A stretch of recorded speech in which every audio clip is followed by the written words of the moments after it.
자, 여러분 오늘 여기 경남 창원시 같은 경우는 새벽에 영하 8도까지 내려가는 정말 강추위였습니다. 취업 한파가 전국적으로 지금 불어닥쳤는데요. 이 전기안전관리자와 시설, 이곳에 취업을 하는 분들이 요즘 많고요. 또한 이렇게 갑작스럽게 예전에 그렇게 많지 않았던, 인기가 많지 않았던 이러한 시설 관리 분야가 왜 인기가 많은지, 그리고 정년퇴직을 준비를 하시는 분들이나 또는 정년퇴직을 하셨거나 취업을 준비하시는 우리 젊은 분들께서 제 이번 영상이 참조를 하셔서 여러분들 진로에 조금이라도 도움이 됐으면 하는 그런 취지에서 이번 영상은 2026년 한파 취업 현장 전기 자격증으로 뚫어라, 이렇게 제목을 붙여보도록 하겠습니다. 2026년 1월 현재 한국의 고용시장이 많이 변한 것 같습니다. 지금 한국의 고용시장이 어렵다, 이 정도로가 아니고요. 모든 기업에서, 모든 채용 이러한 장소에서 구조적 대전환을 겪고 있는 것 같습니다. 기업들은 이미 대규모 공채를 안 하고 있죠. 중소기업도 마찬가지고요. 그 대신에 공채 대신에 현장에 바로 또는 사무직에 바로 업무에 바로 투입할 수 있는 검증된 인재만을 아주 쪽집게처럼 아주 작게 뽑아서 밀도 있게, 인재를 밀도 있게 채용 전략을 펼치고 있는 상황입니다. 이러한 혹독한 이런 추위와 같은 이러한 취업 한파 속에서 이 전기 자격증은요, 단순한 스펙이나 스킬이 아닙니다.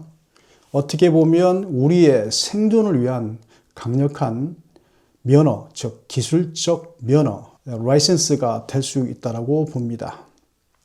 왜 지금 제가 여러분들께 전기 자격증을 따라고 하는지 세 가지 파트로 간단하게 말씀을 드려보도록 하겠습니다. 자, 첫 번째는 이 전기 자격증은 법적 선임 의무가 있는 자격증입니다. 즉 고용이 법이 보장하는 아주 독점적인 일자리라는 것이죠. 자, 좀 디테일 있게 들어가 볼까요? 우리 대한민국의 건축물들, 아파트, 오피스텔, 공공기관, 빌딩, 공장, 이러한 모든 건축물의 일정 규모 이상 크기가 될 때는요, 반드시 전기안전관리자를 선택을 해야 됩니다. 기업이 이러한 전기안전관리자를 선택할 수 있는 권한이 없습니다. 왜? 선임이 법적 의무이기 때문이죠. 그리고 이 전기 자격증은 대체가 불가능합니다. 아무리 저 같은 경우는 대기업에서 수변전 설비를 제작을 하고 40년 이상 이 계통에 근무를 했지만, 제가 만일 자격증이 없다면 이러한 전기안전관리자의 자리에 앉아 있을 수가 없습니다. 아무리 대학원 아니라 대학원 할아버지 박사학위를 가지고 있어도 전기 자격증이 없으면 이 자리에 앉을 수 없는 대체 불가능성이 있다는 것이죠. 그래서 이 자격증, 라이센스는 곧 그 안전관리를 수행할 수 있는 독점적 권한을 의미를 한다는 얘기죠. 그 다음은 우리 전기안전관리자의 이 경력이 복리로 늘어난다는 겁니다. 무슨 말이냐면요, 우리 전기 자격증을 가지고 경력이 쌓이면 시간이 흐를수록 몸값이 뛰는 강력한 무기라는 거죠.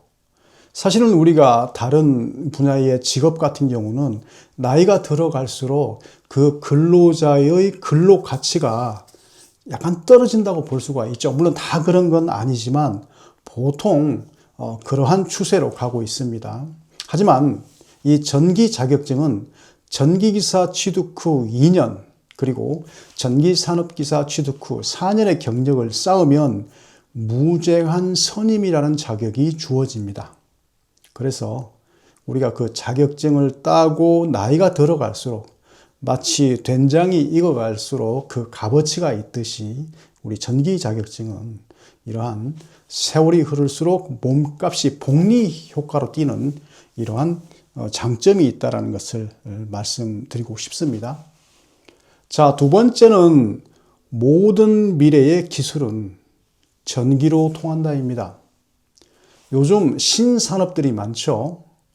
전기차 그리고 충전 인프라. 사실 지금 전기차 보급이 어마어마하게 되고 있잖아요. 그래서 이 전기차가 많이 늘어날수록 전국적인 충전 네트워크 인프라가 구축이 돼야 되겠죠.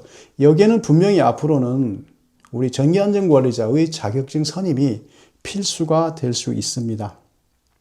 요즘 인공지능 우리 대한민국뿐만 아니고 전 세계를 강타하는 인공지능 이 데이터 센터 AI 산업의 데이터 센터는 요즘 그래서 변압기라든지 이런 부분이 전력 때문에 지금 난리가 났잖아요. 그죠? 미국 같은 경우도 그렇고. AI가 어떤 데이터를 수집을 해서 저장을 하기 위해서는 엄청나게 큰 데이터 센터가 있어야 한단 말입니다. 그러면 이 데이터 센터는 어마어마한 전력을 쓸 수밖에 없습니다. 이러한 거대한 설비를 관리할 수 있는 전기 전문가는 현재의 상황을 봤을 때는 더욱더 그 필요성이 확대되게 마련이고요. 인공지능이 보편화되는 2027년 이전에 전기 전문가는 이 공급이 수요를 못 따라가는 현상이 조만간에 발생되지 않을까라는 생각을 해봅니다. 그리고 여러분들이 여행을 가다 보면 요즘 바다에 그리고 산에는 풍력, 바다에는 태양광 판넬, 모든 공장들, 또 요즘에는 고속도로의 그 방음벽 거기에도 막 이 태양광 판넬을 설치를 하잖아요. 자, 그래서 태양광, 풍력 이러한 것은 에너지 저장 장치가 있어야 되거든요. 이 에너지 저장 장치를 ESS라고 합니다. 우리나라뿐만 아니고 전 세계적으로 탄소 중립 관련 산업이 지금 활성화되고 있지 않습니까? 그래서 더욱더 앞으로 태양광, 풍력, 에너지 저장 장치가 많아질 수밖에 없고요. 이러한 스마트 그리드를 다룰 줄 아는 전기 인력은 정말 귀하신 몸이 될 수밖에 없습니다. 자, 그리고 세 번째는 우리의 전기안전관리자 직업은 정년 없는 평생 직업이라는 게 또 대단한 메리트가 있습니다. 특히나 우리 60대 이후의 분들에게는 거의 보험 같은 자격증이라고 봐야 되겠죠. 올해 2026년 여러분들 잘 아시다시피 이 우리나라의 가장 큰 지금 아픔은 뭡니까? 빠른 은퇴이지 않습니까? 하지만 전기 자격증을 계시는 분들은 이 은퇴에 대한 걱정이 없다라고 볼 수 있습니다. 사실 대기업을 은퇴한 분들이요, 전기 자격증 하나를 취득함으로써 아파트나 빌딩 관리소장으로 갈 수 있고요. 그리고 공공기관의 관리소장, 학교의 사업을 뭐라 하는데 뭐 B&D인가 하여튼 그런 사업의 과장이나 소장, 대기업이나 공공기업에서 근무하시는 분들 또는 장성분들 있지 않습니까? 직업군인을 하다가 정년퇴직한 분들 또 명예퇴직하신 분들이 이러한 자격증을 따서 재취업하는 사례가 매우 흔하게 일어나고 있습니다.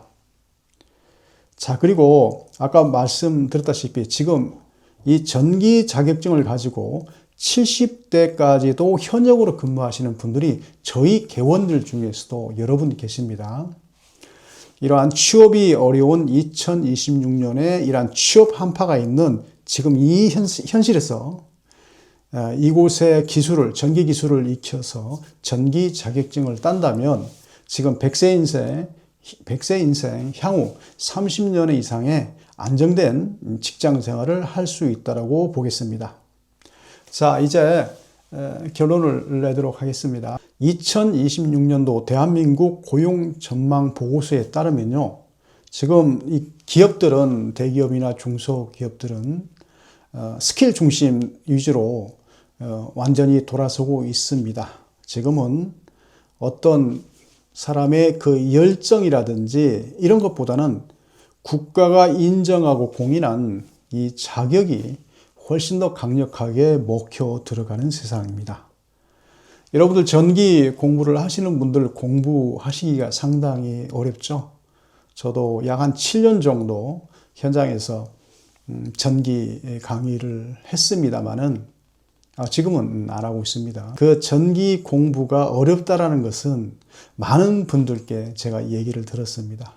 저 같은 경우는 저녁에 학원 강의할 때 17살의 소녀부터 72세의 어르신까지 7년 동안 수많은 분들과 그 공부에 대해서 논의를 하고 얘기를 들어주고 진로에 대해서, 자격증에 대해서 카운셀링 해주고 이렇게 한 경험으로 봐서는요, 정말 전기 자격증은 만만한 자격증이 아니라는 것을 제가 실감을 했습니다.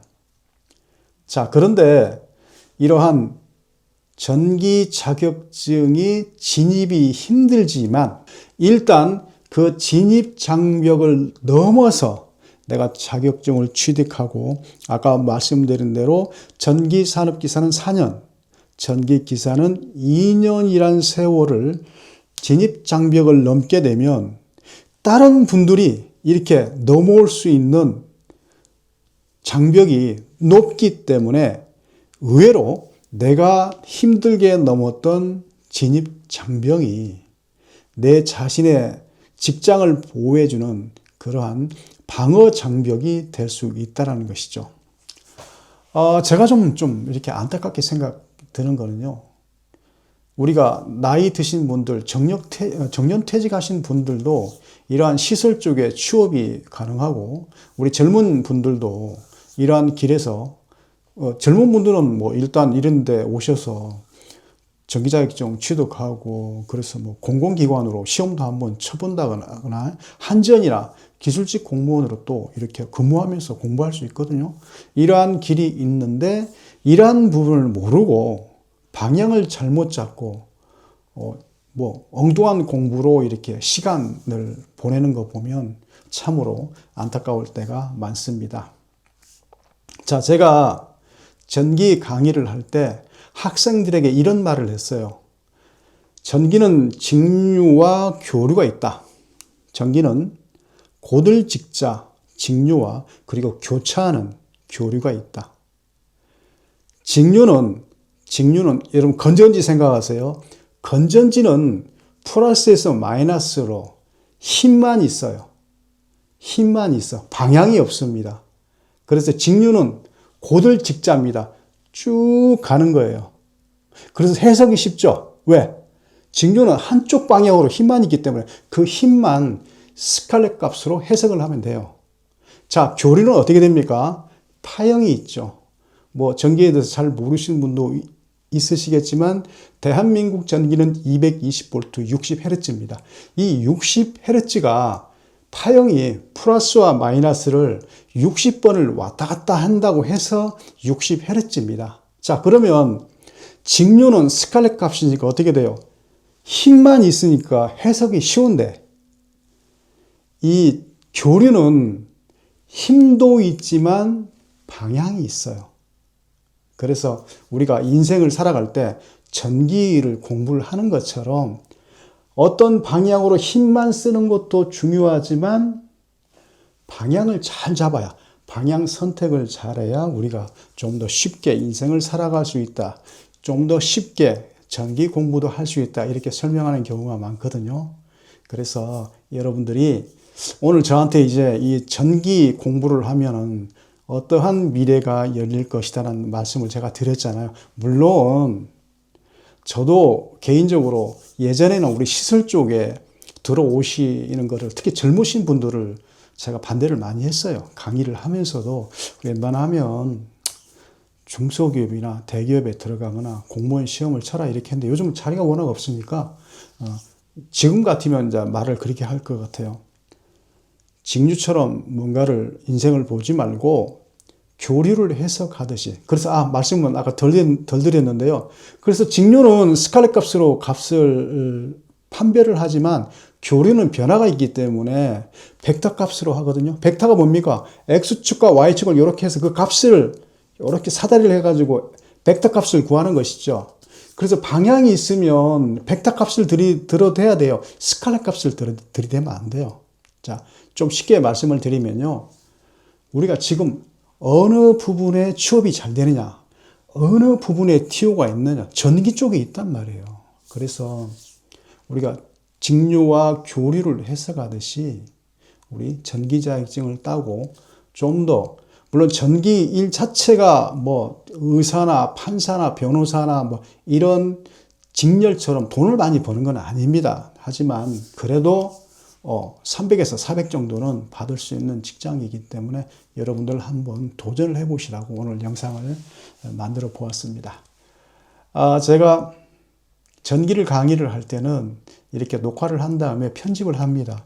그런데 이런 영상, 제가 이런 어떤 앞으로 우리 전기에 대한 미래 전망, 그 다음에 뭐 이력서는 어떻게 쓰고 시설 관리에서 면접을 볼 때는 이렇게 하면 유리합니다. 이런 내용을 앞으로 많이 다룰 겁니다. 물론 전기 강의도 할 거지만요. 그래서 이러한 미래 비전이라든지 취업이라든지 뭐 이런 부분은 그냥 의사만 전달되면 되는 내용이기 때문에 제가 혹시 말 실수를 해도 편집을 안 할 겁니다. 그래서 여러분들 그 부분 좀 이해해 주시고요. 다음 편 영상에서도 여러분들께 우리 전기와 기계 설비주 관리자 또는 소방 이러한 시설 관리 쪽에 대한 정보를 속속들이 여러분들께 빨리 캐치를 해서 지금 시점에 맞게 여러분들께 소개를 해 드리도록 하겠습니다. 사실 내용은 몇 개 안 되는데 제가 그 현실하고 이렇게 접목을 하다 보니까 좀 말이 길어졌습니다. 1월 22일이었고요. 저는 1일 영상을 목표로 하고 있습니다. 좀 더 여러분들께 좋은 정보를 드리기 위해서 빨리 우리 시설 관리 쪽에 캐치를 해서 여러분들께 영상을 남기기 위해서 하루에 1일 영상을 목표로 하고 있는데요. 오늘 1월 22일 목요일 영상이었고요. 내일 1월 23일 불타는 금요일 영상을 기대해 주시기 바랍니다. 고맙습니다.